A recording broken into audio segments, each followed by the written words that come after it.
South ఇండియాలోని అతి తక్కువ ధరలకి రత్నాలను అందించే ఏకైక సంస్థ 6JVR. నాతో పాటు ఉన్న వ్యక్తి జక్కంపూడి గణేష్. ఖచ్చితంగా అక్కడ ఏదైనా జరిగితే మాత్రం ఆడి తాట తీస్తానని చెప్పి ఈ సందర్భంగా తెలియజేసుకుంటాం.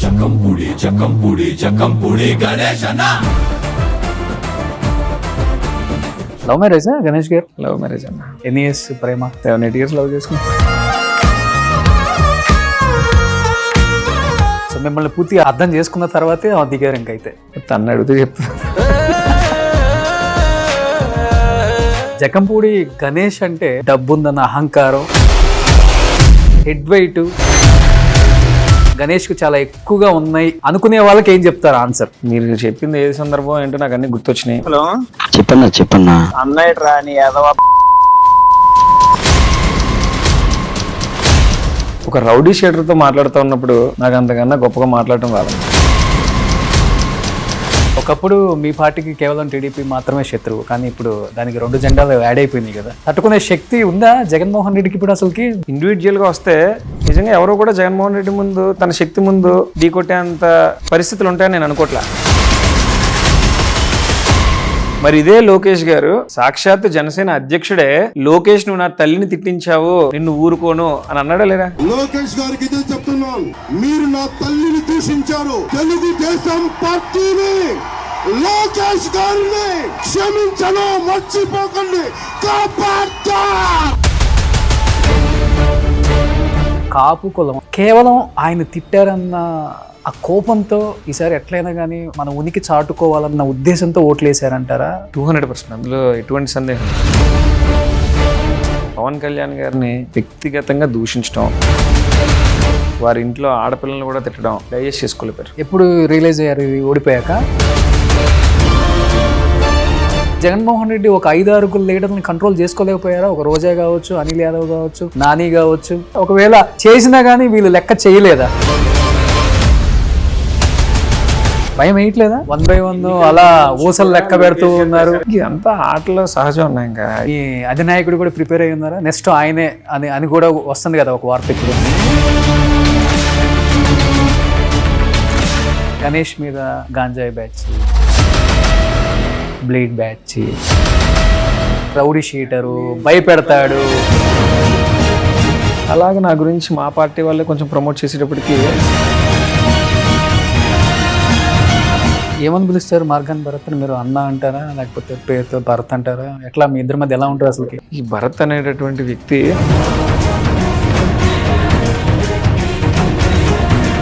బత్తుల బలరామకృష్ణ గారు నిన్న ఒక స్టేట్మెంట్ చూశారు కదా. బలరామకృష్ణ అనేవాడు మామూలుగా ఆయనకి సూటబుల్ పార్టీ అది జనసేన. ఎందుకని?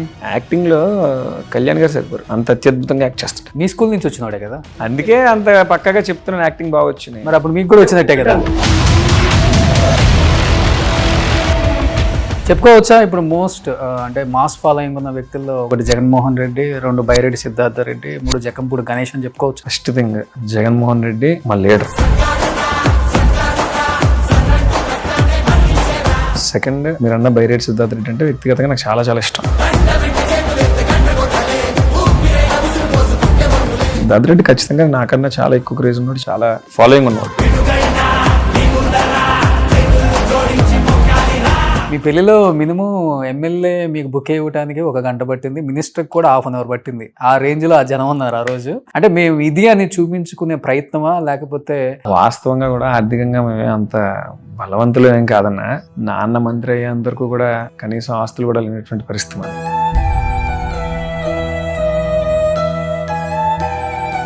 నాన్న మంత్రి అయిన తర్వాత కొన్ని అవకాశాలు కలిసి వచ్చి మంచి పొజిషన్లోకి వచ్చాం అంతే.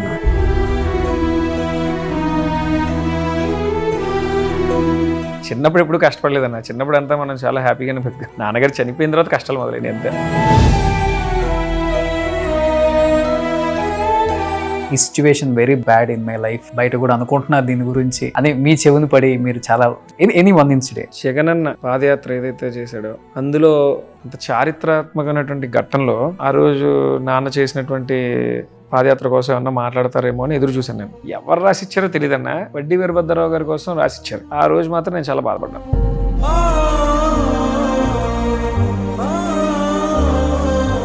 నేను బాధపడ్డాను, నాతో పాటు వచ్చినటువంటి వేలాది మంది జక్కంపూడి అభిమానులందరూ చాలా బాధపడ్డారు.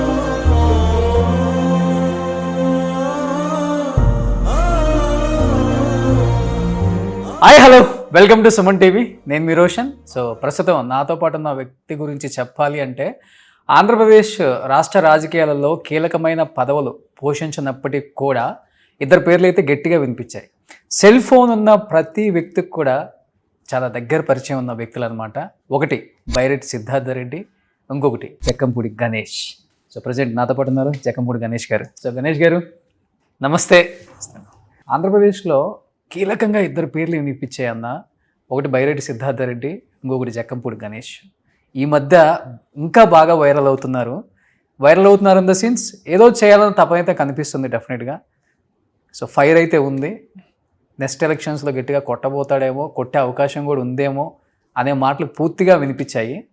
సో ఓవరాల్గా చూస్తే ఏమనిపిస్తుంది?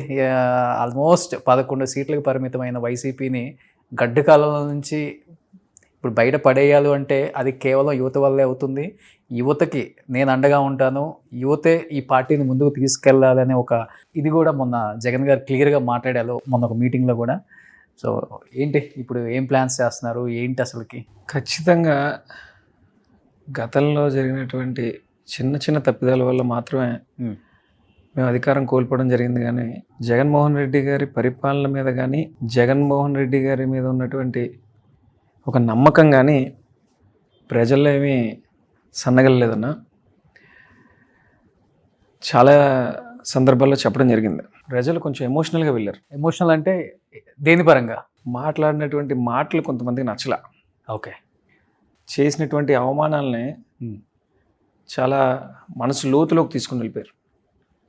అదేవిధంగా అందరికీ తెలిసినటువంటి విషయమే, తెలుగుదేశం పార్టీ ఏదైనా ప్రజలలో ఒక అబద్ధాన్ని కూడా నిజం కింద సృష్టించగలరు, వాళ్ళు అలా ప్రచారం చేయగలరు. మొన్న జరిగినటువంటి ఎన్నికల్లో ఇవన్నీ కూడా కలిసి వచ్చి తెలుగుదేశం పార్టీ కూటమి మళ్ళీ అధికారంలోకి రావడానికి బాగా అవకాశాలు చూపించినాయని నేను అనుకుంటున్నాను. జక్కంపూడి గణేష్ అంటే ఉభయ గోదావరి జిల్లాలలో పరిచయం అక్కర్లేని పేరు. గడప గడపను తట్టినా కానీ గణేష్ నామస్వరం ఉంటుంది, డెఫినెట్గా ఉంటుంది.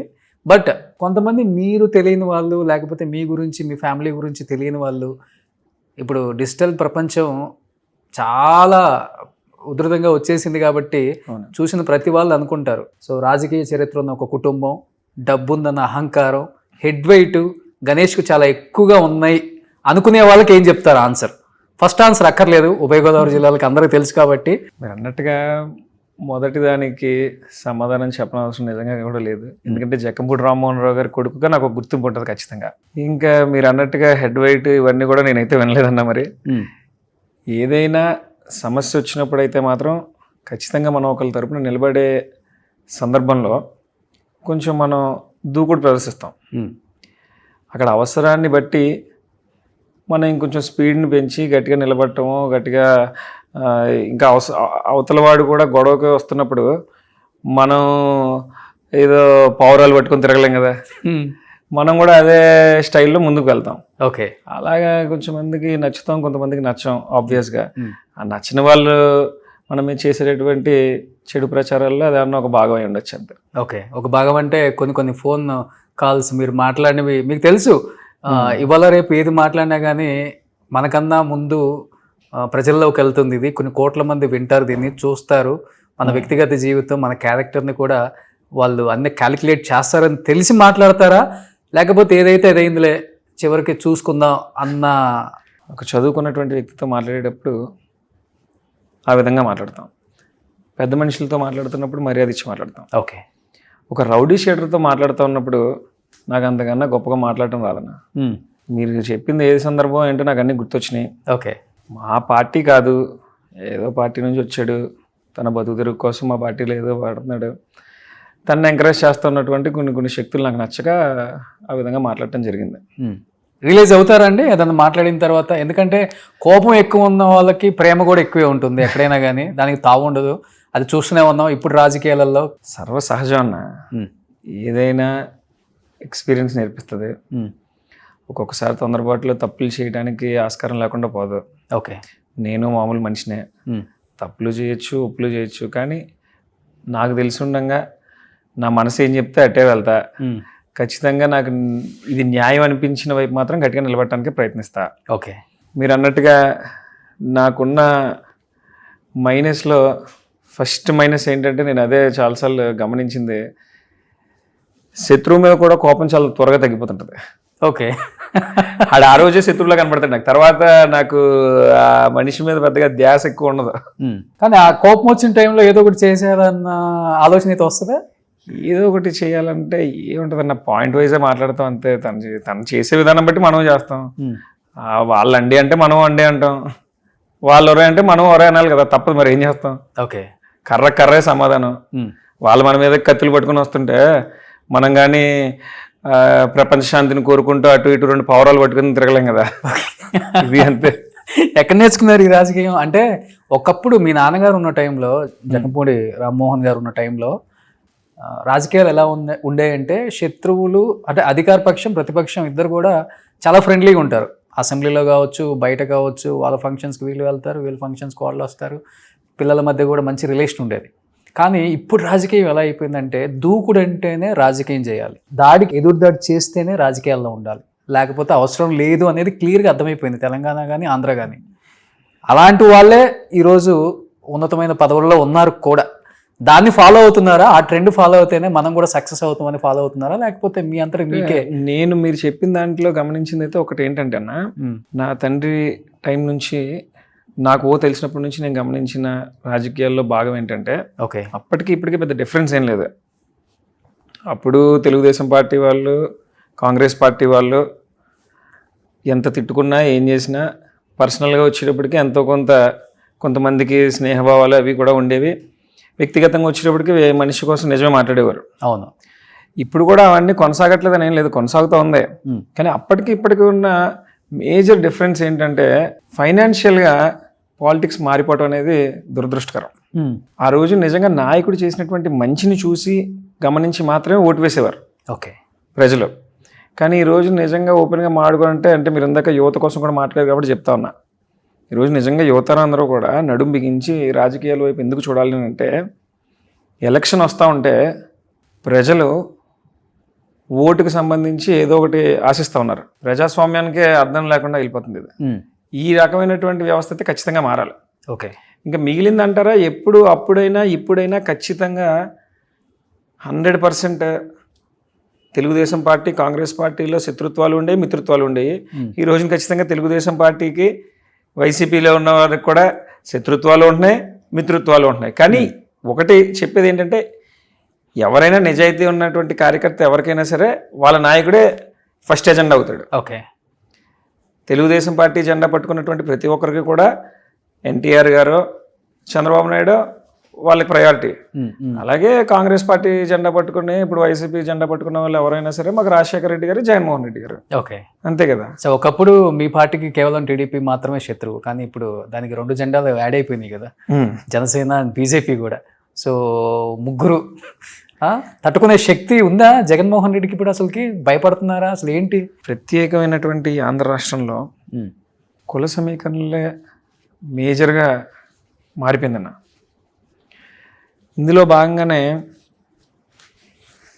తెలుగుదేశం పార్టీకి సంబంధించినటువంటి ఓట్ బ్యాంకు, దానికి జనసేనకు సంబంధించినటువంటి కాపు ఓట్ బ్యాంకు, అలాగే ఎప్పుడైతే బీజేపీ కూడా కలిసిందో ఇంకా చాలా పెద్ద కూటమిగా మారిపోయింది అది. ఓకే. ఇండివిజువల్గా వస్తే నిజంగా ఎవరో కూడా జగన్మోహన్ రెడ్డి ముందు తన శక్తి ముందు ఢీకొట్టేంత పరిస్థితులు ఉంటాయని నేను అనుకోవట్లే. ఎట్టి పరిస్థితులు ఉండదు. జగన్మోహన్ రెడ్డి బలవంతుడు కనుకనే ఇంతమంది బలవంతులు అందరూ కలిసి అతని మీదకి యుద్ధానికి వస్తున్నారు. సరే, ఏదైనప్పటికీ కూడా రాజకీయాల్లో చాలా అరుదైన మనిషి జగన్మోహన్ రెడ్డి. ఎందుకనంటే ఒక పక్కన నిజంగా అలా కలుస్తున్నారు అని అంటే ఎవరన్నా భయపడతారు. జగన్మోహన్ రెడ్డి అలా భయపడేటటువంటి మనిషి కాదు. మీరు గమనిస్తే ఇదే బీజేపీ పార్టీ, తెలుగుదేశం పార్టీ వాళ్ళు 2019 ఎన్నికల్లో వ్యక్తిగత దూషణలు ఎన్ని విధాలుగా చేశారో మీరు చూశారు. అదేవిధంగా లోకేష్ గారు ఈ రోజున ఏమంటా ఉన్నాడు, రెడ్ బుక్ అని చెప్పేసి పేర్లు రాసామని చెప్పి ఒకరి తర్వాత ఒకరి మీద కక్ష సాధింపు చర్యలు చేస్తూ ఉన్నాడు. మరి ఇదే లోకేష్ గారు 2019 ఎన్నికల ముందు ఇదే బీజేపీ వాళ్ళని తిట్టలేదా, జనసేన పార్టీ వాళ్ళని తిట్టలేదా? సాక్షాత్తు జనసేన అధ్యక్షుడే లోకేష్ నువ్వు నా తల్లిని తిట్టించావు, నిన్ను ఊరుకోను అని అన్నాడా లేదా? అంత పర్సనల్గా తిట్టుకొని తర్వాత మళ్ళీ 2024 ఎన్నికలకు వచ్చేటప్పటికి కేవలం జగన్మోహన్ రెడ్డి మీద ఉన్నటువంటి భయంతో వారందరూ కలవడం జరిగింది. అంటే రాజకీయాల్లో ఏదైనా సాధ్యమే, దాందే ఉంది. అలా కూడా అనుకోవచ్చు, అంతే. మరి ఇంకేం చేయగలుగుతాం, అంతేనా? కానీ జగన్మోహన్ రెడ్డి అలా కలిసే మనిషి కాదు అని చెప్తా ఉన్నా. ఓకే, జగన్మోహన్ రెడ్డి మాత్రం ఆయన శత్రువు అనుకున్నాడంటే శత్రువు, మిత్రువు అనుకున్నాడంటే మిత్రువు, అంతే. అతను ఈరోజు అలాగా ఓట్ బ్యాంక్ కోసమో తన స్వప్రయోజనాల కోసమో ఒక మెట్టు తగ్గి ఒకరితో కలవడం అనేది జరగదు. ఎందుకనంటే మీరు అందరూ చూస్తే 2014లో జగన్మోహన్ రెడ్డి కనుక రైతు రుణమాఫీ అన్న పదం వాడి ఉండుంటే ఆ రోజున ముఖ్యమంత్రి అయిపోతుంది. ఈ 2024లో కూడా మేనిఫెస్టోలో కొన్ని యాడ్ చేయండి సార్ అని అంటే మా పార్టీ పెద్దలందరూ జరగని ఎటువంటి విషయాలని కూడా నేను ప్రజలకి చెప్పి అబద్ధాలు చెప్పి ప్రజల ముందుకు వెళ్ళడం నాకు ఇష్టం లేదు, అది నా వ్యక్తిగతం కాదు, నా మనస్తత్వం కాదు అని చెప్పడం వలన ఈ రోజున అది కూడా ఒక కారణమైంది మా ఓటమికి. అంతేగాని మీరు చేసిన తప్పులు కాదంటారు. మా వైపు తప్పులు అయితే జరిగినాయి, కానీ అందులో మేజర్గా చూడవలసిన తప్పిదాలు ఏంటి అని అంటే, ఒకటి ఫస్ట్ అండ్ ఫార్మోస్ట్ ఏంటంటే కాపులందరూ కూడా వ్యతిరేకం అయిపోయారు. వాళ్ళందరూ కూడా పవన్ కళ్యాణ్ తరపున నిలబడితేనే ఉనికి చాటినట్టు అవుతుంది అని చెప్పి డిసైడ్ అయిపోయారు. 2, కొంతమంది వ్యక్తులు దూషించినటువంటి విధానం సామాన్య ప్రజలకు కూడా నచ్చలా. మీ పార్టీ వాళ్ళు? మా పార్టీ వాళ్ళే.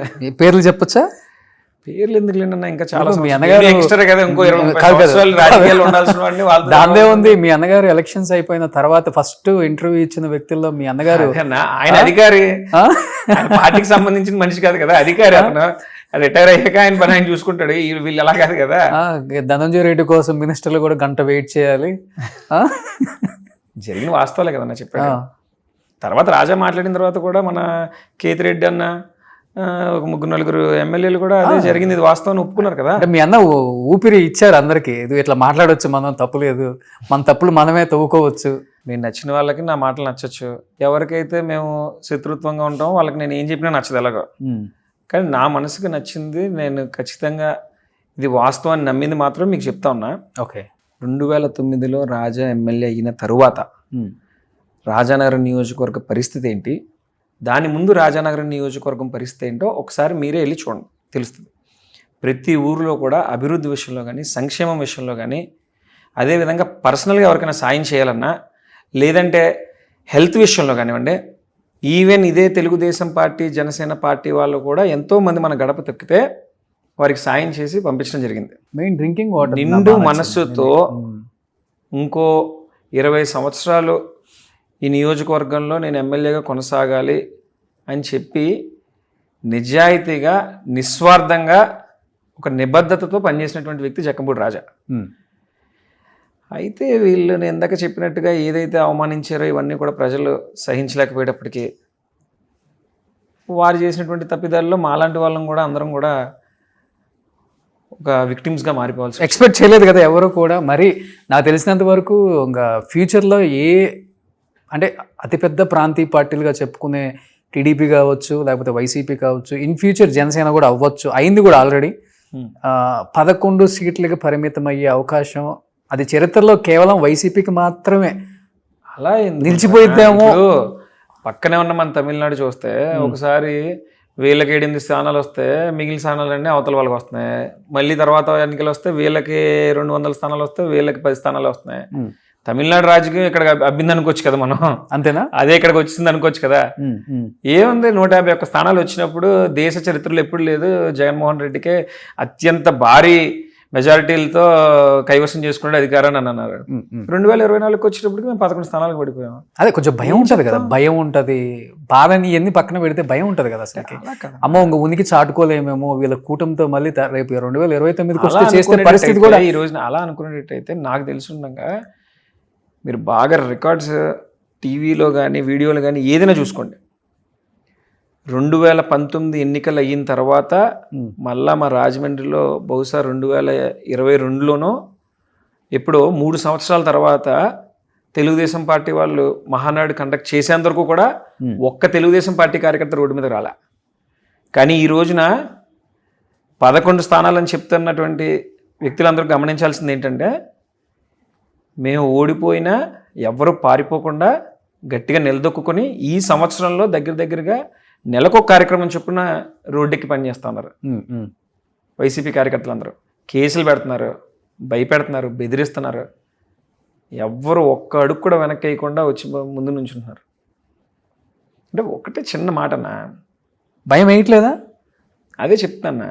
1 by 1 ఎన్నికల అలా ముందు నుంచి ఊసలు కూడా లెక్క లోకేష్ పెడుతూ గారు ఉన్నారు. ప్రచారం చేశాడు. మీకు రెడ్ ఎంతో బుక్ ఇష్టమైన మిథున్ గారిని కూడా నిన్న కటకటాలు లెక్క పెట్టే విధంగా ఏదైతే ఇదంతా ఆటలో సహజం ఉన్నాయి. ఇంకా ఇప్పుడు ఆటకు మీరు సిద్ధమైపోయారు అనమాట. అయితే అదే చెప్దాం అనుకుంటున్నాను మీకు. ఇప్పుడు వాళ్ళు భయపెడతారు అని చెప్పి ముందు నుంచి చెప్తా ఉన్నప్పుడు ఇంకా ప్రిపేర్ అయిపోయాక ఇంకా మాకు భయం ఉంటుందన్నా. రెడ్ బుక్లో వీళ్ళ పేర్లు ఉన్నాయి ఇది అని చెప్తున్నారు. నిన్న మిథున్ అయ్యాడు, రేపు ఇంకోళ్ళు అవ్వచ్చు, ఎల్లుండి నేను అవ్వచ్చు. ఏం చెప్తాం, పెద్ద నాయకుల దగ్గర నుంచి మా దగ్గర నుంచి కింద స్థాయి నాయకుల వరకు అందరి మీద టార్గెట్ ఉందని వాళ్ళే చెప్తున్నారు కదా. వాళ్ళు చెయ్యొచ్చు, మేము ప్రిపేర్ అయిపోయి ఉన్నాం, ఇంకేం చేస్తాం. మీ పోరాటం అయితే ఆపం. మీ మీ మీ అధినాయకుడు కూడా ప్రిపేర్ అయ్యి ఉన్నారా? నెక్స్ట్ ఆయనే అని కూడా వస్తుంది కదా ఒక వార్త ఇప్పుడు. అన్న మళ్ళీ చెప్తున్నా, దేశంలో కాదు ప్రపంచంలోనే అరుదైన నాయకుడు జగన్మోహన్ రెడ్డి. ఏ విషయం? భయం అంటే తెలీదు. ఓకే, ఆ విషయంలో ఓకే. భయం అంటే తెలీదు. ఎన్ని ఆరోపణలు ఎదురైనా సరే వణకడు. ఎటువంటి పరిస్థితులు అతనికి ఎదురవుతున్నా సరే బెదరడు. అతను నమ్ముకున్నటువంటి సిద్ధాంతం కోసం మాత్రమే పనిచేసేటటువంటి నాయకుడు వైఎస్ జగన్మోహన్ రెడ్డి. అతను ఒకటి నమ్మాడు అని అంటే అది జరిగి తీరాల్సిందే. ఓకే, అతని ప్రాణాలను కూడా లెక్క చేసే మనిషి కాదన్నా. అతను ఎవరికి భయపడ్డు. అతను తండ్రి ఆశయ సాధన కోసం మాత్రమే రాజకీయాల్లోకి వచ్చాడు. దానికోసం ఎంతైనా ఫైట్ చేస్తాడు అతను. మీ ఇద్దరికి టర్మ్స్ కండిషన్స్ ఎలా ఉంటాయి అసలుకి? ఎవరిద్దరు? జగన్మోహన్ రెడ్డి గారికి మీకు? జగన్ గారు మా నాయకుడు. మా అంతవరకు నాన్నగారి దగ్గర నుంచి రాజశేఖర రెడ్డి గారి దగ్గర నుంచి చూస్తే దగ్గరగా 30-40 సంవత్సరాలు నా తండ్రి రాజశేఖర రెడ్డి గారితో పాటు తిరిగారు. ఆయన కూడా ఒక తండ్రి స్థానంలో ఉండి నా తండ్రి అనారోగ్యం పాలైనప్పటికీ కూడా ఆయనకి మంత్రి పదవి కొనసాగించారు. అంత గొప్ప అనుబంధం ఉంది వాళ్ళిద్దరికి. ఆ తరువాత జరిగినటువంటి కార్యక్రమాలన్నీ అందరికీ తెలిసినాయే, పరిణామాలన్నీ అందరూ చూశారు. ఈయన మాట ఇవ్వటం, అక్కడి నుంచి బయటకు రావటం, కాంగ్రెస్ పార్టీని వీడి బయటకు రావటం, ఆయనతో పాటు మళ్ళీ ఇంకో సెకండ్ థాట్ లేకుండా మా కుటుంబం దూకేసాం అంతే. ఇంకా ఓకే, ఆ రోజు కాంగ్రెస్ పార్టీ అధికారంలో ఉంది, ఇంకో 5 సంవత్సరాలు కాంగ్రెస్ పార్టీ అధికారంలో ఉంటుందని తెలిసే మేము వెళ్ళిపోయాం. అధికారంలో ఉన్న ఎమ్మెల్యేలు మంత్రులే జగన్మోహన్ రెడ్డి గారిని కలవటానికి చాలా ఇబ్బందులు పడతారు, నానా అవస్థలు పడాల్సి వస్తుంది అని అంటుంటారు. అలాంటిది జక్కంపూడి ఫ్యామిలీ ఎప్పుడు కావాలంటే అప్పుడు అపాయింట్మెంట్ దొరుకుతుంది, ఏది కావాలంటే ధైర్యంగా చెప్పే ఆ చనువు ఉంటుంది. అంటే సేమ్ ఆయన మైండ్ సెట్ మీ మైండ్ సెట్ భాష ఇంకా అయిందా? లేకపోతే వాస్తవంగా జగన్ అన్నని నేను చాలా తక్కువ సందర్భాల్లో కలుస్తుంటానన్న, ఎక్కువ కలవను ఆయన్ని. కలిస్తే నిజంగా మీరు అన్నట్టుగానే మనం ఓన్లీ నెగిటివ్సే చెప్తాం, ఎక్కువ పాజిటివ్స్ చెప్పను. నేను భజన చేయలేను. ఓకే, రాదు కూడా. ఓకే, నేనైనా అన్నయ్య అయినా అమ్మైనా ఎవరైనా కలిసినప్పుడు మ్యాక్సిమం ఆయనకి పార్టీకి సంబంధించినటువంటి నెగిటివ్సే చెప్తాం. మీరు అన్నట్టుగా నిజంగా అందరికీ అంత చనువు కూడా ఇవ్వకపోయి ఉండొచ్చు జగన్మోహన్ రెడ్డి గారు. మమ్మల్ని మాత్రం కుటుంబ సభ్యుల్లో ఎప్పుడు చూసుకుంటాడు కాబట్టి మేము చెప్పిన దాని వరకు ఖచ్చితంగా వింటాడు, దాని మీద ఎంతో కొంత స్పందించడానికి ప్రయత్నిస్తాడు. చూసాం మీ పెళ్ళిలో కూడా ఎంత చనువు ఉందో కూడా అర్థమైంది అందరికీ. మీ పెళ్ళిలో మినిమం ఎమ్మెల్యే మీకు బుక్ ఇవ్వడానికి 1 గంట పట్టింది, మినిస్టర్కి కూడా 1/2 అవర్ పట్టింది. ఆ రేంజ్లో ఆ జనం ఉన్నారు ఆ రోజు. ఏంటి అంత పెద్ద ఎత్తున చేసుకోవడానికి? అంటే మనం మాట్లాడుతుంటారు స్టేట్కి ఒకరిని. కర్ణాటక చూస్తే గాలి జనార్దన్ రెడ్డి కూతురు పెళ్ళి అలా జరిగిందంటారు, తమిళనాడులో జయలలిత పెంపుడు కొడుకు పెళ్ళి అలా జరిగిందంటారు, ఆంధ్రాకి వస్తే జగంపూడి రామ్మోహన్ గారు అబ్బాయి గణేష్ పెళ్ళి ఆ రేంజ్లో జరిగింది అంటారు. అంటే మేము ఇది అని చూపించుకునే ప్రయత్నమా, లేకపోతే లాస్ట్ పెళ్ళి కాబట్టి ముద్దులు కొడుకు కాబట్టి చెయ్యాలన్న అమ్మ అంతే ప్రేమ? వాస్తవంగా కూడా ఆర్థికంగా మేమే అంత బలవంతులు ఏం కాదన్నా. నాన్న మంత్రి అయ్యేంతవరకు కూడా కనీసం ఆస్తులు కూడా లేనటువంటి పరిస్థితి మాది. ఓకే, నాన్న ఎమ్మెల్యే అయిన తర్వాత, నాన్న మంత్రి అయిన తర్వాత కొన్ని అవకాశాలు కలిసి వచ్చి కొంచెం మంచి పొజిషన్లోకి వచ్చాం అంతేనా. పెళ్ళి విషయానికి వస్తే అన్నయ్య రాజా గట్టిగా పట్టాడు, ఖచ్చితంగా జరగాల్సిందే అన్నాడు. మీరు అన్నట్టుగా ఇంట్లో ఆఖరివాడిని. రెండోది ఏంటంటే మొత్తం కావాల్సిన వాళ్ళందరినీ కూడా ఒకసారి కలవడానికి ఒక వేదిక కావాలి కదా అని చెప్పి ఓకే. ఇంకా పరిచయం ఉన్న ప్రతి ఒక్కరిని పిలవటం వల్ల ఇంకా జనం బాగా ఎక్కువ అయిపోయారు. ఒక 10,000 మంది వచ్చి ఉంటారా? 1,00,000 మంది పైన వచ్చి ఉంటారు. 1,00,000 మంది పైన. అంటే మీరు చెప్పే లెక్క ఒక ఎమ్మెల్యే కంటెస్ట్ చేయొచ్చు ఒక నియోజకవర్గంలో. మీకు పెళ్లికైన ఖర్చు అంతేనా? పెళ్లికైనా ఖర్చు 100 కోట్ల ఉంటుందా? 100 కోట్ల ఉంటుందా? ఎందుకు అవుతుంది అన్న అంత? వచ్చిన వాళ్ళు అందరూ ఆశీర్వదిస్తారు, వెళ్ళిపోతారు, సగం మంది భోజనం చేస్తారు. ఓకే. ఎందుకు అయిపోద్ది అంత? భోజనాలకి ఎంత ఖర్చు అయిపోద్ది? దాన్నే ఉంది ఒక 20-30 కోట్లు. ఇప్పుడు మీరు నన్ను మొత్తం రాసి అన్న ఇమ్మంటారు ఏంటి? ఇన్కమ్ ట్యాక్స్ కానీ పంపిస్తారండి. ఏదో ఆర్భాటంగా ఘనంగా తమ్ముడు పెళ్లి చేయాలి అనుకున్నాడు మా అన్నయ్య, చేశాడు. ఓకే. అంతే. ఇంకా అవతల పక్కన నా వైఫ్ వాళ్ళు కూడా పొలిటికల్ బ్యాక్గ్రౌండ్ ఉన్న వాళ్ళు. ఓకే. వాళ్ళ నాన్నగారు కొత్తపల్లి జానకరామ్ గారు ఒకసారి ఎమ్మెల్యే చేశారు. వాళ్ళ పెద్ద నాన్నగారు కొత్తపల్లి సుబ్బారాయుడు గారు కూడా మంత్రి చేశారు.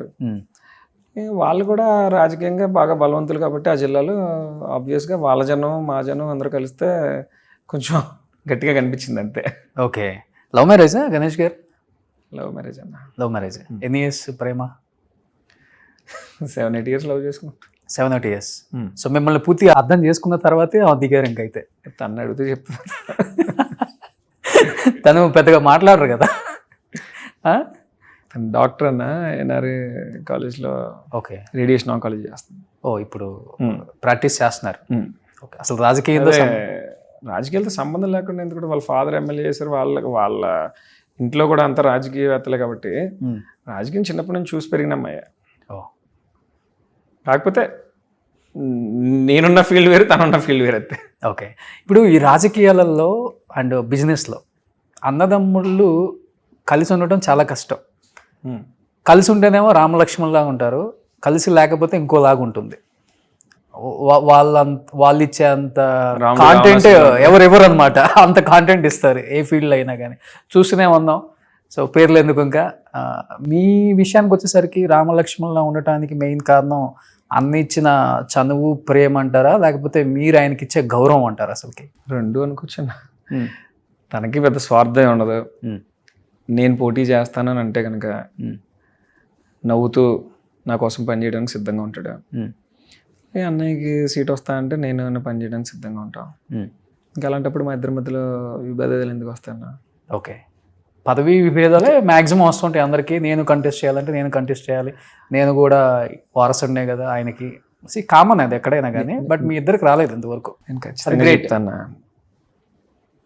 నాన్నగారు చనిపోయిన తర్వాత రాజకీయంగా కుటుంబాన్ని నిలబెట్టాలి అని చెప్పి బాగా కసిగా పనిచేసినటువంటి వ్యక్తి రాజా. అతనే ఒక విధంగా నాకు కూడా ఇన్స్పిరేషన్. అతన్ని చూసి నేను ఒక అన్నయ్య కిందే కాదు, ఒక లీడర్ కింద కూడా యాక్సెప్ట్ చేస్తాను. అతను ఏదైనా చెప్తే నేను నేర్చుకోవడానికి ఇష్టపడతాను. నాకు ఈ రోజుకి ఏదైనా అంటే ఫోన్ చేసి విషయం చెప్తే నాకు వెంటనే ఒక అన్నయ్య కిందే కాదు, ఒక డిక్టేటర్ గాను, లేదంటే ఏదైనా ఒక విషయం చెప్పాలి అని అంటే అన్నీ మనకు గైడ్ చేస్తాడు. ఓకే. సో ఓడిపోయిన తర్వాత జగన్ గారిని ఎన్నిసార్లు కలిసారు గణేష్ గారు? జగన్ అన్న ఓడిపోయిన తర్వాత ఒకసారి కలిసాను. ఒక్కసారి కలిసాను. ఆల్మోస్ట్ ఒక 1 hour టైం స్పెండ్ చేశాను. 1-to-1 1-to-1 అన్న ఇద్దరు. ఓకే. సో 1-to-1 దొరకడం చాలా కష్టం కదా ఆయన అసలుకి. ఎప్పుడు చుట్టూ ఆయన బ్యాచ్ ఉంటారు కదా. అవునన్నా. ఆ రోజు 1-to-1 అడిగాను. కేఎన్ఆర్ అన్న కంపల్సరీ 1-to-1 కలవాలన్నా అని రిక్వెస్ట్ చేశాను. ఆయన కూడా ఏర్పాటు చేశాడు. ఒక ఆల్మోస్ట్ 1 hour కూర్చున్నాం. ఓకే. అన్ని విషయాలు మాట్లాడాం ఆ రోజు. నా వరకు, నాకు సంబంధించినంత వరకు రాజమండ్రి రూరల్, రాజానగరం నియోజకవర్గాల మీద కొంచెం పట్టుంది కనుక ఆ 3 నియోజకవర్గాలకు సంబంధించినటువంటి విషయాలన్నీ కూడా ఆయనతో షేర్ చేసుకోవడం జరిగిందన్న ఆ గంటలో. సో మీరు చెప్పారా అసలు ఓడిపోవడానికి ప్రధాన అంశాలు? మీరు ఎక్కువ తిరుగుతుంటారు కాబట్టి యూత్ ఫాలోయింగ్ ఉన్న ఒక లీడర్ కాబట్టి. మాట ఫస్ట్ ఒకటే చెప్పానన్న, వాస్తవంగా అన్న మిమ్మల్ని కలిస్తే చాలు 175కి 175 వస్తున్నాయని మాత్రమే చెప్పమన్నారన్న. ఇంకా రెండో పదం మీ దగ్గర వాడద్దు అన్నారన్న అని చెప్పన్నారు. అదే చెప్పా. ఆయన నువ్వు కూడా అలా చెప్తే ఎలా గణేష్, నువ్వు నువ్వు నాకు ఏదైనా అనిపించింది ఓపెన్గా చెప్పాలి కదా, నువ్వు ఇంట్లో మనిషివి కదా అని అన్నారు. అందుకే నేను అలా చెప్పమన్నారు అని చెప్పాను, కానీ ఆ విషయాలు వచ్చి మీతో చెప్పలేదన్నా. అప్పుడున్న పరిస్థితుల్లో మీరు ఒక పక్కన ముఖ్యమంత్రిగా పనిచేస్తున్నారు, మీకు ఎక్కడ టైం ఖాళీ లేదు, ఒక పక్కన చూస్తే మహాకూటమి కలుస్తున్నారు, మీకుండే టెన్షన్స్లో మీరున్నారు. ఇంకా ఆ టైంలో వచ్చి మేము చెప్పడానికి అంత ఛాన్స్ తీసుకోలేకపోయినా. ఏదైనా ఒకటే అన్న, ఈ రాజకీయాల్లో నేను చూసిన దాంట్లో కొద్దిపాటి అనుభవంలో నేను తెలుసుకుంది ఏంటంటే, ఏదైనా పోస్ట్ మార్టం తర్వాత బాగా ఎక్కువ తెలుసుకుంటాం. ఓకే, కాపు కులమే తిరగబడిందని చెప్పారు క్లియర్గా మీరు.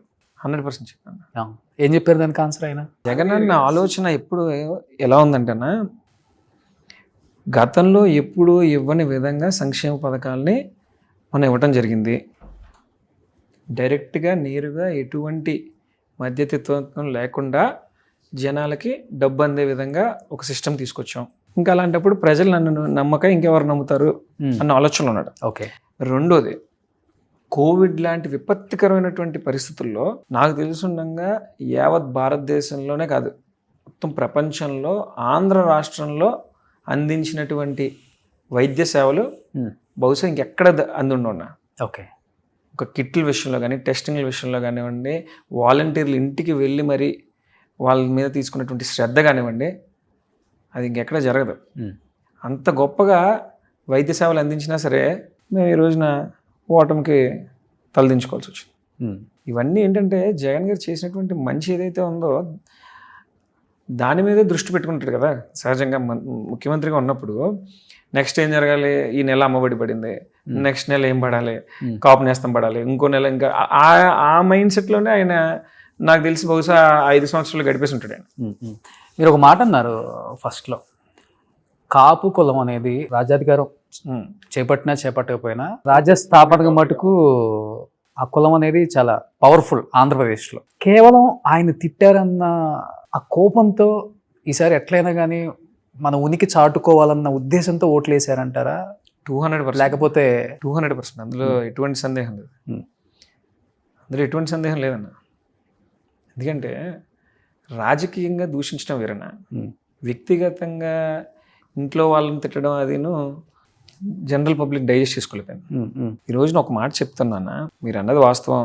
రాజ్యాధికారం ఎప్పుడు వస్తుందో తెలియదు, కానీ ఖచ్చితంగా ఎప్పటికైనా రాజ్య స్థాపనకి అయితే ఎప్పుడూ కూడా కాపులు అనేటటువంటి కులం కావాలి, వాళ్ళ పాపులేషన్ ఎక్కువ కాబట్టి.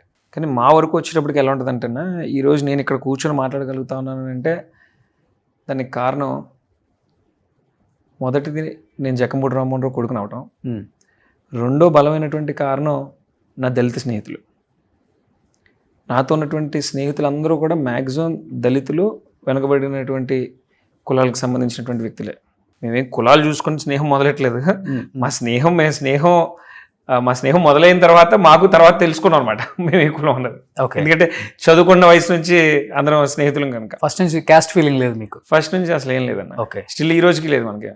నేను కేవలం విశ్లేషణ వరకు చెప్పగలుగుతాను తప్ప నేనేమి ఎక్కడ నేను ఈ కులమే గొప్పది ఇదే నేను ఎక్కడ మాట్లాడినా.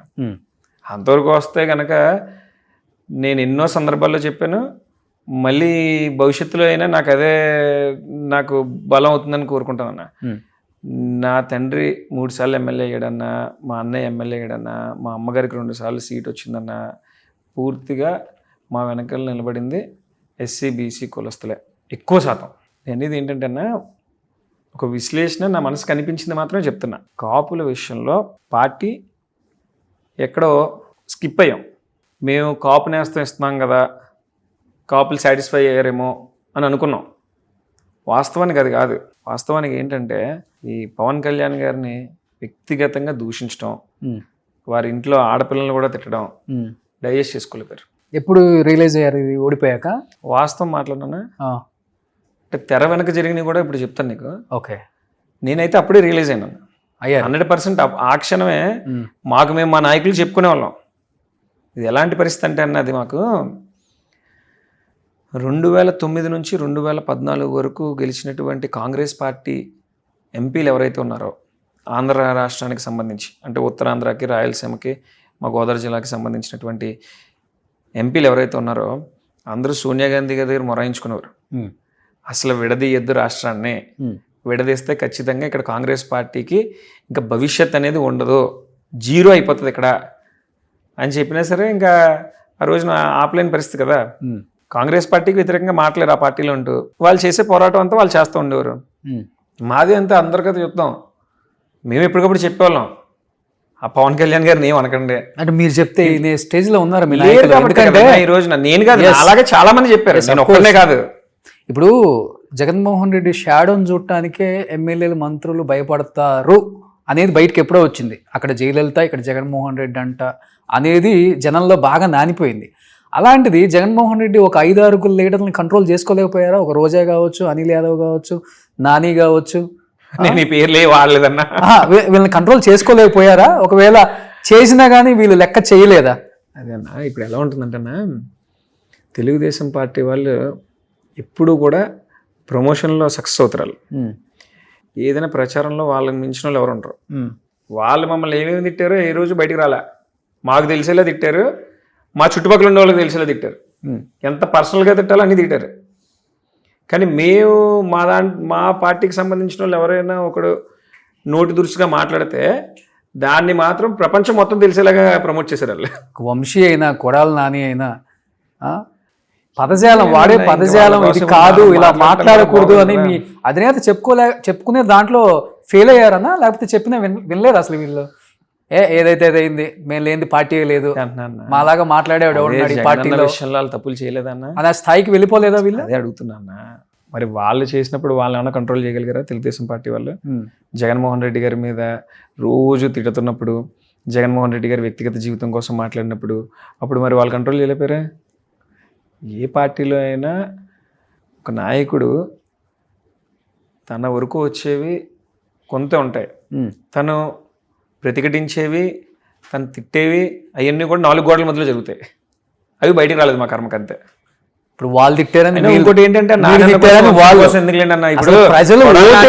బయటకు వస్తారా? రేపు అసలు బయటకు వస్తారా?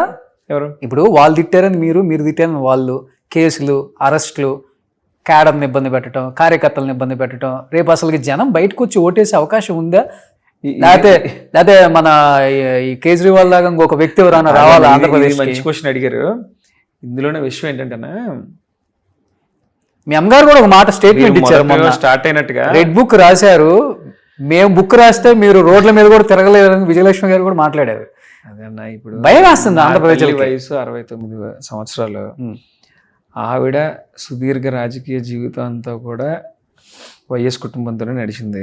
ఆవిడ ఎప్పుడు కూడా ఒకటే చెప్తుంది, నాకు రాజా కన్నా గణేష్ కన్నా కూడా జగన్మోహన్ రెడ్డి ఎక్కువ అని చెప్పి. ఆయన మీద ఉన్నటువంటి పిచ్చి ప్రేమతో ఈ వయసులో కూడా నడవలేకపోయినా సరే బయటకు వచ్చి తిరుగుతోంది.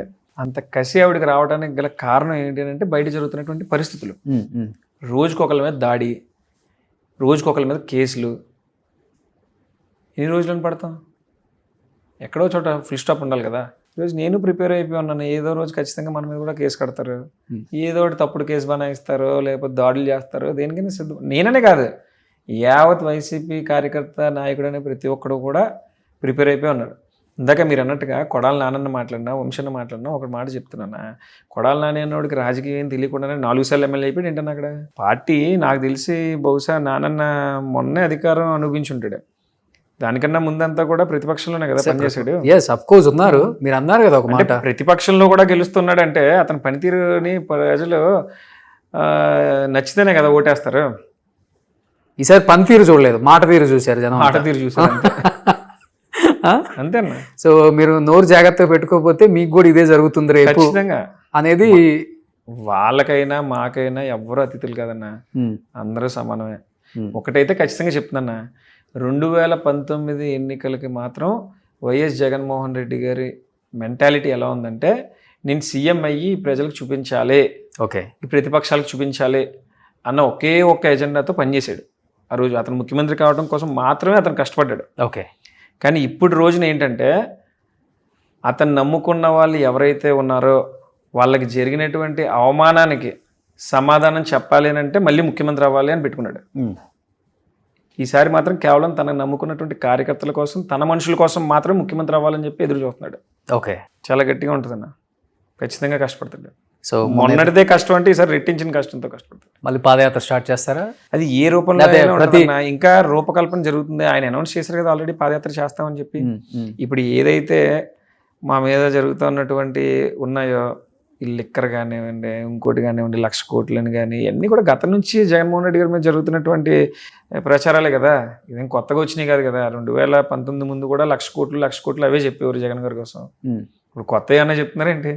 వాటికి ప్రజలు ఏం పట్టించుకునే పరిస్థితులు ఏం లేరులేదన్న. జకంపూడి రాజా, జకంపూడి గణేష్ త్వరలో జనసేన పార్టీలో చేరబోతున్నారు పవన్ కళ్యాణ్ గారి సమక్షంలో ఇంకా వీటి కోసం అనేది ఏదో 100 సార్లు మీ చెప్పేసాను మీ నేను. అధినాయకుడికి తెలిసి ఎవరైనా రకరకాల మనుషులు రకరకాలుగా చెప్తూ ఉంటారు కాబట్టి ఆ న్యూస్ తెలియగానే ఒక ప్రెస్ మీట్ పెట్టి కట్టె కాలేదాకా వైసీపీలోనే జగన్తోనే మా ప్రయాణం అని హడావుడిగా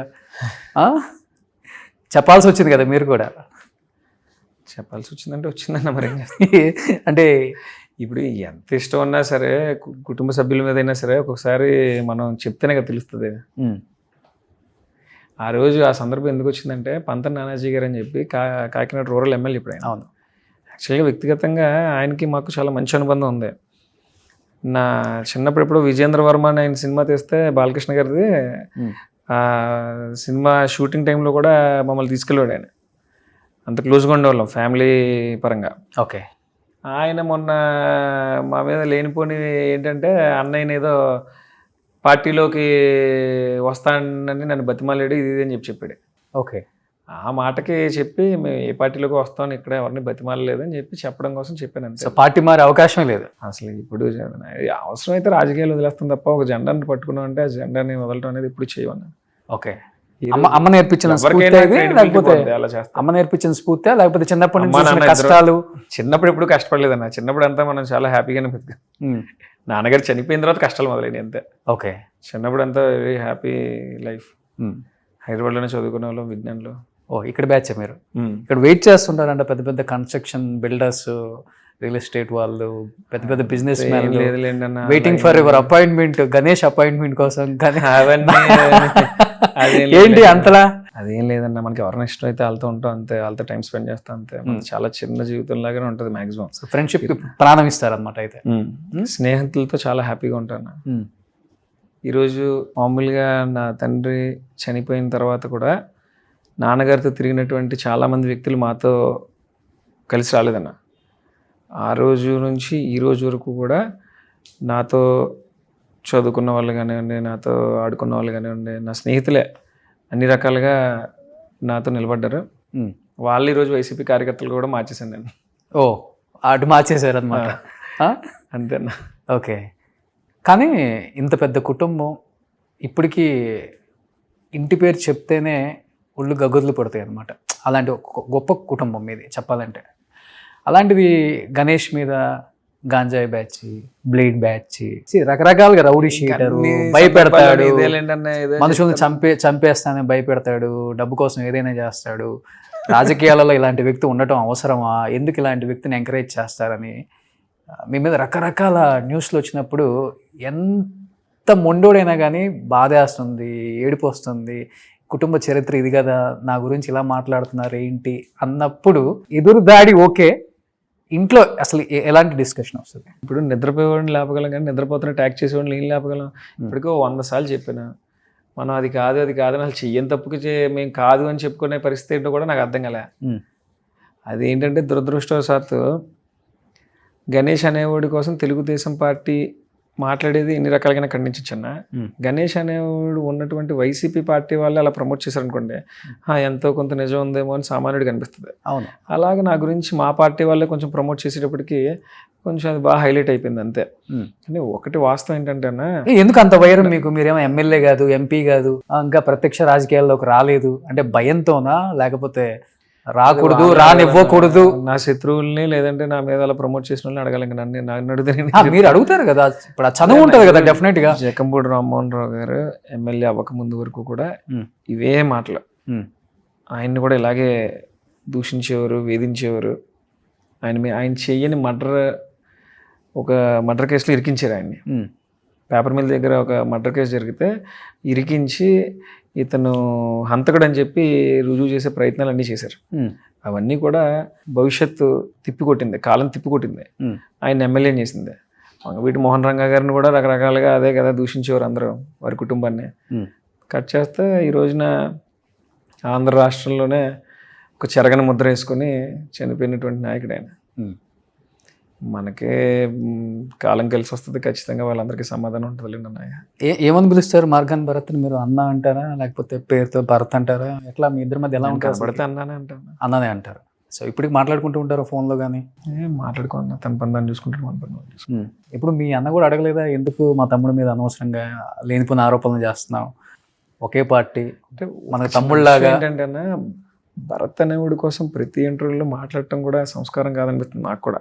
ఇంకెందుకు ఒకసారి నా మనసులో ఏంటో చెప్పేసాను చాలాసార్లు.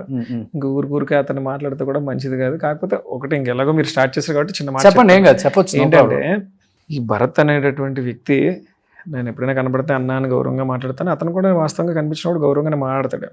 నాకు తెలిసి నాకున్న పూర్తి అవగాహన ప్రకారం అయితే ఇతనికి పాపం క్యాడర్ లేక ఒక 2-3 నమ్మాడు.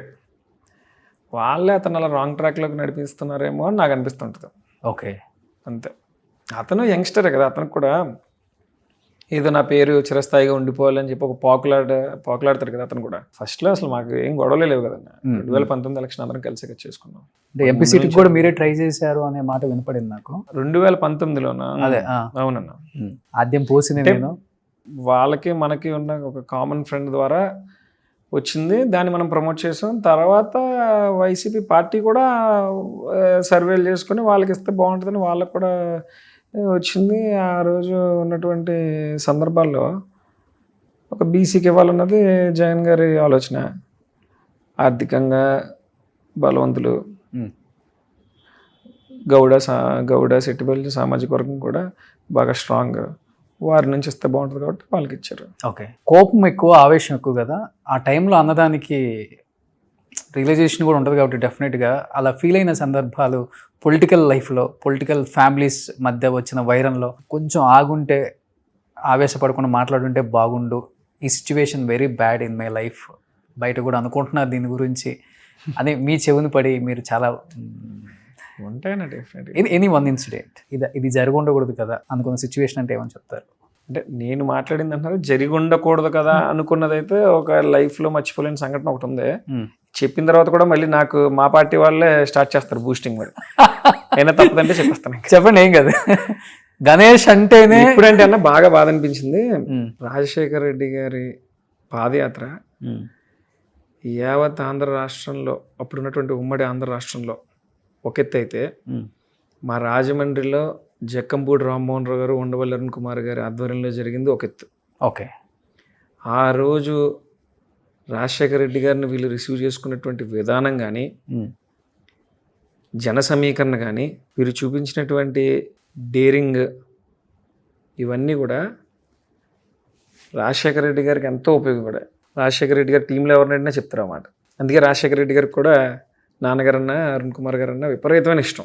ఓకే, ఆ తరువాత జగనన్న పాదయాత్ర ఏదైతే చేశాడో అందులో ఈ రోడ్ కమ్ రైల్వే బ్రిడ్జ్ కోసం మేము చేసినటువంటి సన్నాహాలు, డెకరేషన్ కానివ్వండి, జన సమీకరణలు కానివ్వండి, మేము పడ్డ కష్టం కానివ్వండి, ఒక 4 రోజులు మాకైతే ఎవరికి నిద్ర లేదన్న. అంటే జన సమీకరణ అన్నది కొన్ని జగన్ గారిని చూసి జనం ఆటోమేటిక్గా వస్తారు, అది వేరే విషయం. మేము పడ్డ కష్టానికి ఆ రోజు 4 రోజుల నుంచి సరిగ్గా రెస్ట్ లేకపోయేటప్పటికి జగనన్న పాపం రాజాని వచ్చి నడవమని చెప్పి అడిగాడు. పక్కన రాజా అని చెప్పాడు. చెప్తే పాపం రాజా వ్యారికోస్ వెయిన్స్ ఇబ్బంది వచ్చి అతను ఇంకా లెగలేని సిచ్యువేషన్కి వెళ్ళిపోయి కొవ్వూరు దగ్గర ఆగిపోయాడు. అప్పుడు ఏమైందంటే, అంత చారిత్రాత్మకమైనటువంటి ఘట్టంలో ఆ రోజు నాన్న చేసినటువంటి పాదయాత్ర కోసం ఏమన్నా మాట్లాడతారేమో అని ఎదురు చూశాను నేను. సరే, ఎక్కడికి వెళ్ళినా సెకండ్ జనరేషన్ అంతా ఆయనతోనే ఉంటారు కాబట్టి జగన్ గారితో, మా ఒక్క కాన్స్టిట్యున్సీ కాదు ఏ కాన్స్టిట్యున్సీకి వెళ్ళినా సెకండ్ జనరేషన్ వాళ్ళతోనే ఉంటారు కాబట్టి రాజశేఖర రెడ్డి గారితో తిరిగిన ప్రతి ఒక్కరి కుటుంబ సభ్యులు, వాళ్ళ తమ్ముడో కొడుకో ఎవరో ఒకరు నెక్స్ట్ వారసత్వం కూడా ఇంత తిరుగుతారు కాబట్టి అన్ని చోట్ల అందరి నాయకుల కోసం మాట్లాడలేడు పాపం. అది నేను ఎంతో కొంత ఒప్పుకుంటాను. కానీ ఏమైందంటే, ఎవరు రాసిచ్చారో తెలియదన్నా, వడ్డీ వీరభద్రరావు గారి కోసం రాసిచ్చారు. ఆ రోజు మాత్రం నేను చాలా బాధపడ్డాను. నేను బాధపడ్డాను, నాతో పాటు వచ్చినటువంటి వేలాది మంది జక్కంపూడి అభిమానులందరూ చాలా బాధపడ్డారు. జక్కంపూడి రామ్మోహన్ రావు గారి కోసం మాట్లాడకపోయినా పోనీ ఎంతో కొంత మనం డైజెస్ట్ చేసుకుందాం. మరి రామ్మోహన్ రావు గారి ప్రత్యర్థి వడ్డీ వీరభద్రరావు గారు, ఆయనతో జీవితకాలం పోరాడాడు, ఆయన మీద 2 ఎలక్షన్లకు వెళ్ళాడు, 3 ఎలక్షన్లు ఉన్నాయి ఆయన మీద. అలాంటి వడ్డీ వీరభద్రరావు గారు కోసం జగన్ గారు ఇంత చారిత్రాత్మకమైనటువంటి ఘట్టంలో మాట్లాడాడు ఏంటని చెప్పి ఆ రోజు మేము అందరం బాధపడ్డాం. ఓకే, సో అదొకటి ఎప్పుడు అనిపిస్తుంటుంది. అది చాలా బాగా బాధాకరమైనటువంటి విషయం, కానీ ఇంకా అంతకు మించి పెద్ద. ఇన్ కేస్ పాలిటిక్స్లోకి రాకపోతే ఏంటి అంబిషన్ ఏమయ్యే వాళ్ళు అసలు మీరు? అంటే వాస్తవంగా మాట్లాడంటే ఇప్పుడు కూడా మనం ఫుల్ టైం పొలిటీషియన్స్ ఏం కాదన్న, సందర్భాలు తీసుకొచ్చేస్తున్నాయి మన అలా పరిస్థితులు. అదేలే, ఇప్పుడు ఏదో విషయం జరుగుతుంది, అక్కడ మనకు కావాల్సిన ఉంటాడు, వాడి కోసం స్టేషన్కి వెళ్ళాల్సి వస్తుంది, లేదంటే ఎవరికి మరో ఆఫీస్లో సర్టిఫికెట్లు కావాల్సి వస్తాయి. ఇలా ఏదో ఒకటి అది మనల్ని డిమాండ్ చేస్తుంది ఆ పరిస్థితి, అంతే మనల్ని అక్కడికి వచ్చేలాగా. ఇది కాకుండా ఏంటి ఇంకా బిజినెస్లు? మామూలుగా అంటే కాలేజ్ ఉందన్న, అన్నయ్య చూసుకుంటాడు. ఓకే, మన అన్న అంటే ఇంకా ఏదో చిన్న చిన్న రియల్ ఎస్టేట్ అది చేసుకుంటుంటాం అంత. ఎక్కడైనా హైదరాబాద్లో చేస్తారా?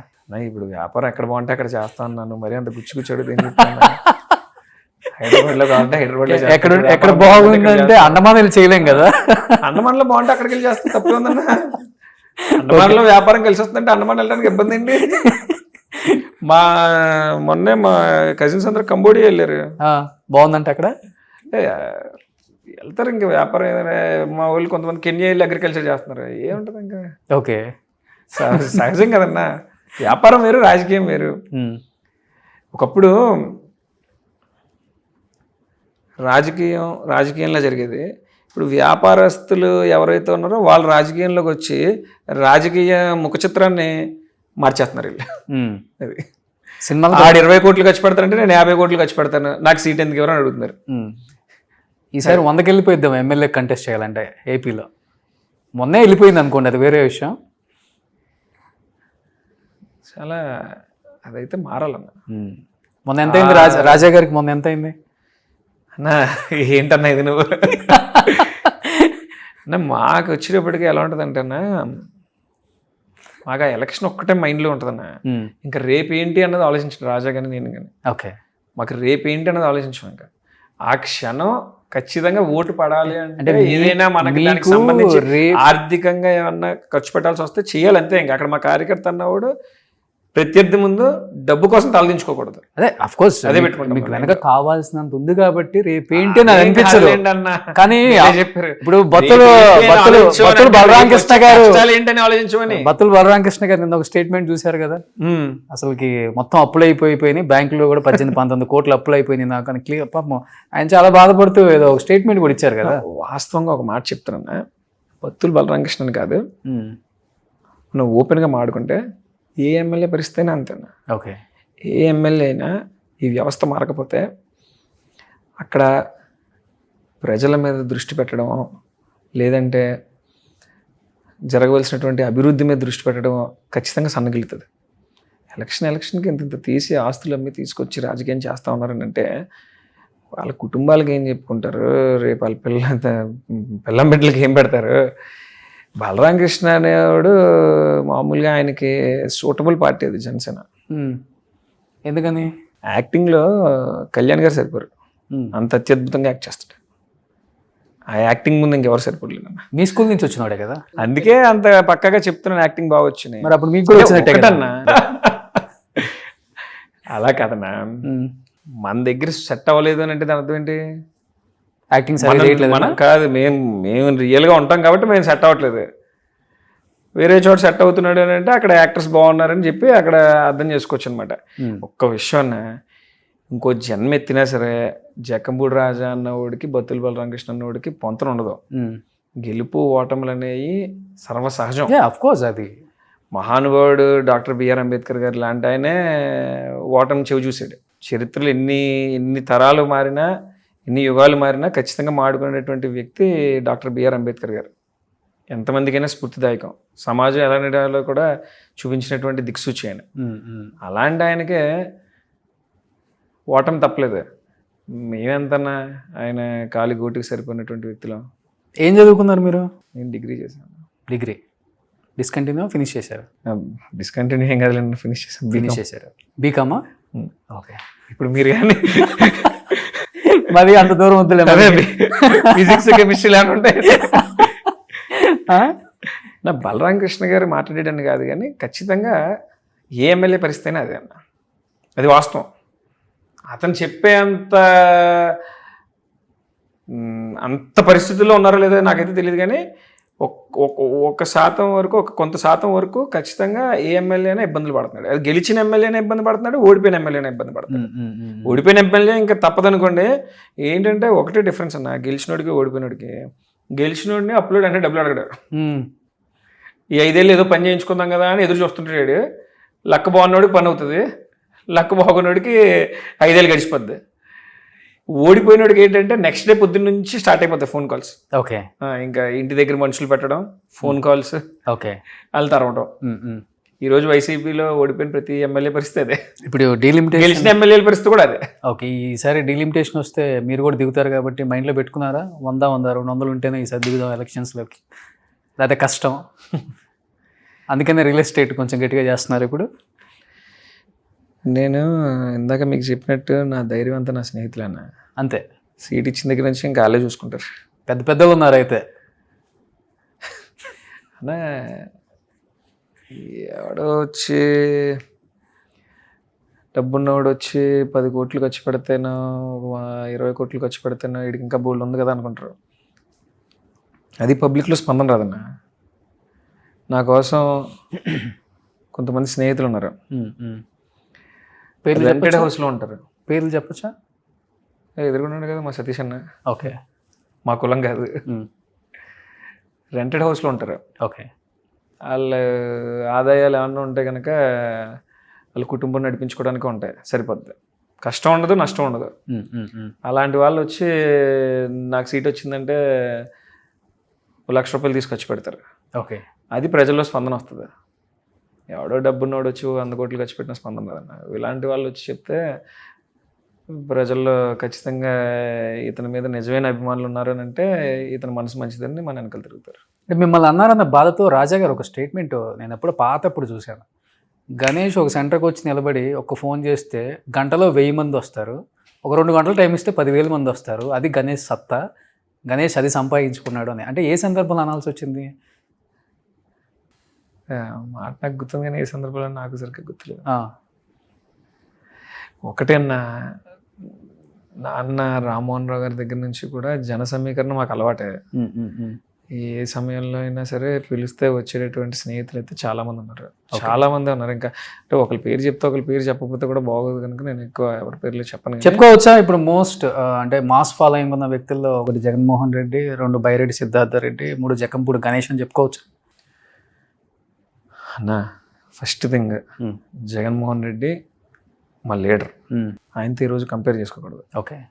సెకండ్ మీరన్న బైరెడ్డి సిద్ధార్థ రెడ్డి అంటే వ్యక్తిగతంగా నాకు చాలా చాలా ఇష్టం. ఓకే.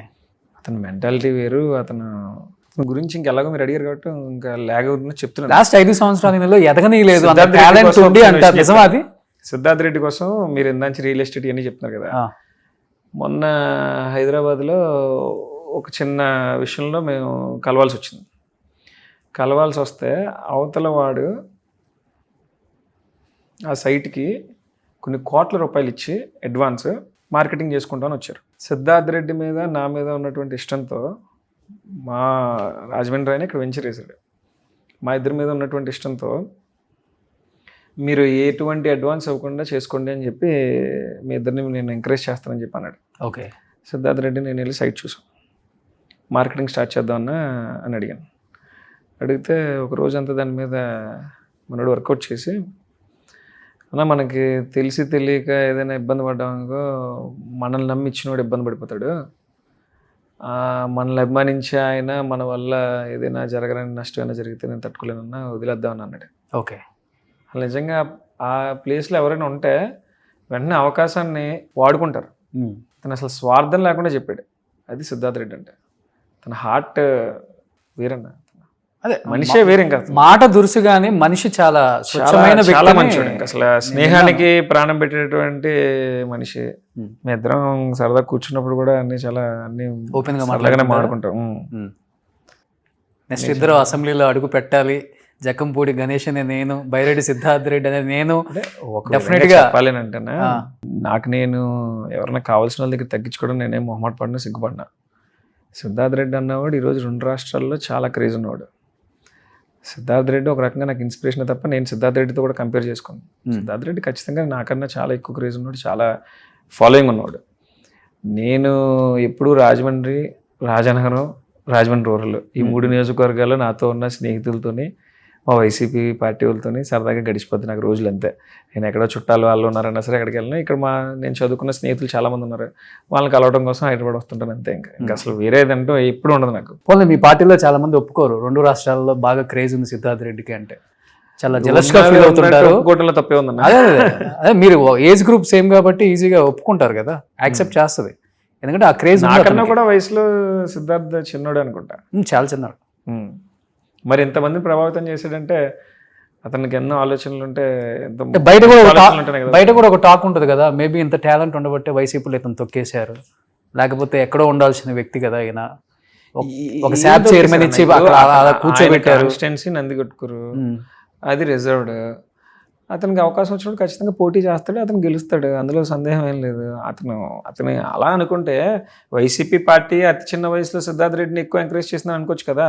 రాష్ట్ర అధ్యక్షుడు ఇచ్చారు, యువజన విభాగంకి శాప్ చైర్మన్ ఇచ్చారు, చిన్న పదవులు అన్నీ ఇచ్చారు ఏంటి, పెద్ద పదవులే కదా ఇచ్చారు. అదే అతనికి కూడా కృతజ్ఞత ఉంది కనుకే కదా ఈ రోజున ఎలా గట్టిగా నిలబడ్డాడు. ఇంకా జగన్ ఇప్పుడు మంచి ప్లేస్ ఇచ్చారనుకుంటా ఆయన పక్కన. మొన్న యువజన కమిటీ మీటింగ్ లో కూడా ఆయన కూడా వర్కింగ్ ప్రెసిడెంట్ కదన్నా, working president. At the same time బాగా హైప్ చేసి మాట్లాడారు అనుకుంటా ఈసారి. సహజంగా జగన్ గారికి మనసులో ఉంటుంది కదన్నా, మేమన్నా సిద్ధార్థ్ అన్న అందరికీ మనసులో ఆయనకి మా మీద ఒక ప్రత్యేకమైన అభిమానం, ఇష్టం. అంటే మమ్మల్ని తమ్ముళ్ళ భావిస్తారు కదా ఆయన కూడా. ఓకే. సో బాగా మెయింటైన్ చేస్తారు గణేష్ గారు బాడీ, అది జిమ్ అది బాగా హార్డ్ వర్క్ చేస్తారా? ఇవన్నీ ఎందుకు లేదన్నా ఇంకా మీ ఫ్యాన్స్ ఉంటారు కదండి, తెలుసుకోవాలనుకున్న వాళ్ళు. అన్న అంత ఫ్యాన్స్ గొడవ ఏం లేదు లేదన్న, ఏదో పార్టీలో తిరుగుతున్నాం, ఇష్టం, జగన్ అంటే ఇష్టం. టైం దొరుకుతుంది అసలు జిమ్కి వెళ్ళడానికి మీకు? వెళ్తాం, అప్పుడప్పుడు వెళ్తాం అన్న. అప్పుడప్పుడా? యాక్చువల్గా ఈసారి రాజా గెలిచుంటే మాత్రం స్పోర్ట్స్ని బాగా ఎంకరేజ్ చేయాలి అనుకుని ఒక దృఢ సంకల్పంతో ఉన్నానన్న. నా టైం బ్యాడ్, ఈసారి ఇలా జరగలేదు అంతే. స్పోర్ట్స్ని అయితే ఖచ్చితంగా ఎంకరేజ్ చేయాలి. అవును. చాలా మంది టాలెంట్ ఉన్న వాళ్ళందరూ, చాలా మంది టాలెంటెడ్ ఉన్న వాళ్ళందరూ కూడా వెనకబడిపోతున్నారు, వాళ్ళందరినీ బయటకు తీసుకునే వాళ్ళు. అవును. మా రాజమండ్రి వరకు వస్తే చాలా మంది ఎథ్లీట్స్ ఉన్నారు, బాక్సర్స్ ఉన్నారు, క్రికెటర్స్ ఉన్నారు. సినిమాలు చూస్తుంటారా? అందరం చూస్తాం కదన్నా. మీరు ఎస్పెషల్లీ అంటే అక్కడ దొరకదు కదా మీకు టైము, హైదరాబాద్ వచ్చినప్పుడు. అన్న నేను చాలా సింపుల్ లైఫ్ లీడ్ చేస్తాను. అసలు నేను చాలా హ్యాపీగా ఉంటాను. నేను సాయంత్రం రేంజ్ రోవర్ ఆటోబయోగ్రఫీ మీదే అన్నారు. ఎవడన్నా చెప్తాడు ఇవన్నీ, ఎవరన్నా చెప్తారు. రెడీగా ఉన్నాము సార్, ఇంటర్వ్యూ ఉందంట, అది ఫినిష్ అయిపోగానే కెమెరా అన్న కుదిరితే అటు తిప్పండి కొంచెం, సతీష్ చౌదరి అని అతని కారులో తిరుగుతుంటాను నేను. Okay okay. అంటే స్వతహాగా బయటకు వచ్చే టైంకి నా ఫ్రెండో తమ్ముడో ఎవడో ఈ కారు వేసుకొస్తే, ఇవాళ నా షెడ్యూల్ ఇదిరా పదంటే వెళ్ళిపోదాం అంటాను అంతే. అంతే. వాళ్ళకి నాతో తిరగడం సరదా, వాళ్ళ కారు ఎక్కించుకుని నేను మొత్తం నా యాక్టివిటీస్ అన్ని చూపించి మళ్ళీ అయితే తీసుకొచ్చేస్తారు. అయితే నా వైఫ్ కారు ఉంది, నా కార్ లేదు. ఓకే. మీరు స్వతహాగా పవన్ కళ్యాణ్ గారి ఫ్యాన్ కదా? నేను చిన్నప్పటి నుంచి నాగార్జున గారి అభిమాని అన్న, పవన్ కళ్యాణ్ గారి అభిమాని అన్న. చిరంజీవి గారి ఫ్యామిలీని ఇష్టపడినాడు ఎవరు ఉంటాడు? ఓకే. 24th సినిమాల పరంగా నాగార్జున గారు అన్న, పవన్ కళ్యాణ్ గారు అన్న చాలా చాలా ఇష్టం. వ్యక్తిగతంగా కూడా కొంచెం ఎక్కువ ఇష్టం పవన్ కళ్యాణ్ అంటే. కానీ ఇంకా ఊరికే ఈ పార్టీలో ఉండే ఆ అవతల వాళ్ళని ఇష్టం అంటుంటే మా వాళ్ళే తిడతాను అన్న ఇంటర్వ్యూలు అయిపోయాక. ఇష్టం వేరు, అంతే కదా, రాజకీయ జీవితం వేరు, అంతే కదా. హరిహర వీరమల్లు 24 రిలీజ్ వెళ్దా? వెళ్తాం అన్న, ఏం సినిమాయే కదా, వెళ్తాం, తప్పేంటి అన్న. ఇప్పుడు మా నాయకుడు బాలకృష్ణ గారి అభిమాని, మేము పవన్ కళ్యాణ్ గారి అభిమానులు. జగన్ గారు నిజంగానే బాలకృష్ణ గారు అభిమానే కదా, అందరికీ తెలిసిన విషయమే కదన్న అది. Okay okay. జగమెరిగిన సత్యం, జగమెరిగిన సత్యం అంటే అందరూ చెప్తుంటే నేను నమ్మలేదు, మీరు ఆ పార్టీలో ఉన్న వ్యక్తి కాబట్టి మీరు చెప్తే నమ్మొచ్చు నేను ఇప్పుడు.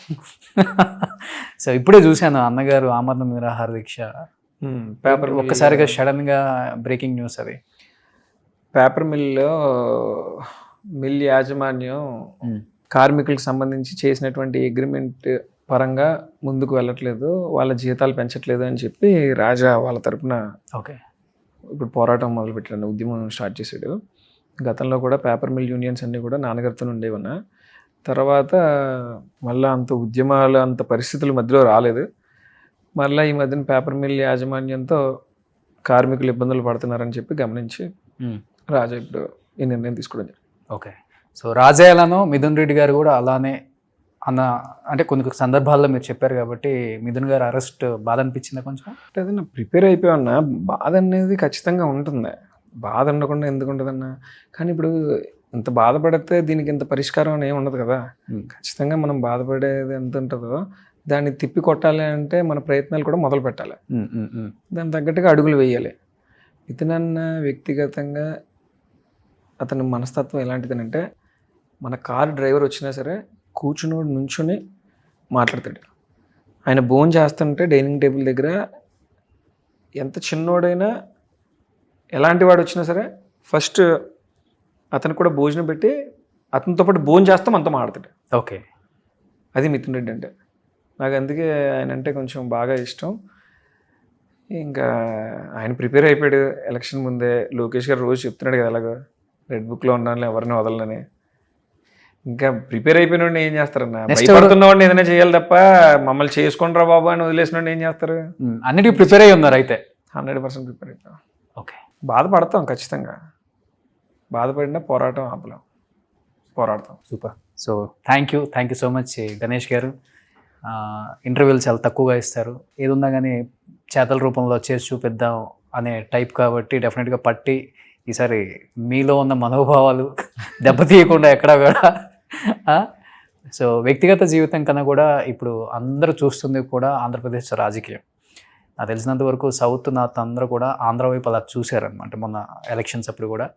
సో అది ఏం జరగబోతుంది, మళ్ళీ కూటమి అధికారంలోకి రాబోతుందా లేకపోతే వైసీపీ పుంజుకుంటుందా అనేది కూడా ఎవరికి తెలియని ఒక క్వశ్చన్ మార్క్. మీరు అన్నట్లుగానే మా వంతు మేము కృషి చేస్తాము, తిప్పి కొడతాం అంటున్నారు కాబట్టి చూద్దాం. ఇంకా చాలా ఉంది కాబట్టి 4 సంవత్సరాల టైం ఉంది. Wait and see. So wish you good luck. Thank you so much. Suman టీవీలో మీ పర్సనల్ అండ్ బిజినెస్ ప్రమోషన్స్ కోసం కింది నెంబర్కి కాంటాక్ట్ చేయండి.